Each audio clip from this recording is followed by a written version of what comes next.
નમસ્કાર મિત્રો, કેમ છો? આશા રાખું છું કે તમે બધા સહકુશળ હશો. હું પણ સહકુશળ છું.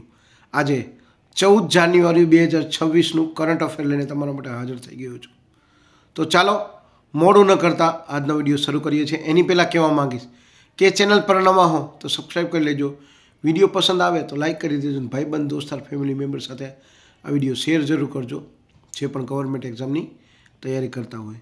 તો આજનો પહેલો પ્રશ્ન છે, ભારતનો પહેલો પગવાળો મોબાઈલ મેનિપ્યુલેટર કયું છે? સાચો જવાબ છે સ્કોર્પ, જે આઈઆઈટી કાનપુર દ્વારા લોન્ચ કરવામાં આવ્યો છે. બીજો પ્રશ્ન છે, મેઘાલય હાઈકોર્ટની પ્રથમ મહિલા મુખ્ય ન્યાયાધીશ કોણ બન્યા? સાચો જવાબ છે ન્યાયમૂર્તિ રેવતી મોહિતે ડેરે. ત્રીજો પ્રશ્ન છે, ટેલિવિઝન સિરીઝમાં બેસ્ટ સપોર્ટિંગ પુરુષ અભિનેતા માટે ગોલ્ડન ગ્લોબર એવોર્ડ જીતનાર સૌથી યુવાન કોણ? સાચો જવાબ છે ઓવેન કપૂર.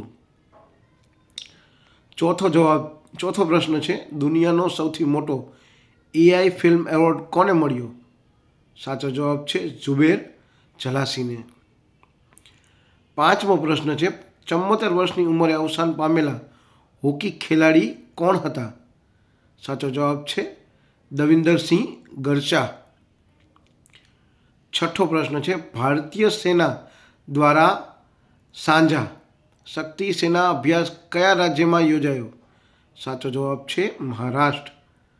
સાતમો પ્રશ્ન છે, કેરળ રાજ્યનું પ્રથમ તિતલી અભયારણ્ય કયું જાહેર થયું? સાચો જવાબ છે અરાલમ. આઠમો પ્રશ્ન છે, યુએન સચિવ જનરલ એવોર્ડ 2025 કોને મળ્યો? સાચો જવાબ છે સ્વાતિ શાંતાકુમાર, ભારતીય અધિકારી. નવમો પ્રશ્ન છે, 5મી tri service veterans day parade કયા શહેરમાં યોજાઈ? સાચો જવાબ છે મુંબઈમાં. છેલ્લો અને 10મો પ્રશ્ન છે, ક્રિકેટના ઇતિહાસમાં સૌથી વધુ રન બનાવનાર બીજો ખેલાડી કોણ બન્યો? સાચો જવાબ છે વિરાટ કોહલી. તો આ હતા 14 જાન્યુઆરી 2026ના કરંટ અફેર, જે ગવર્મેન્ટ એક્ઝામમાં પૂછાવા લાયક હતા.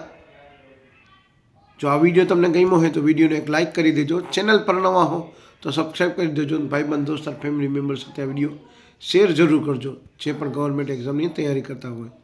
તો આજ માટે આટલું જ. જય હિન્દ, વંદે માતરમ દોસ્તો.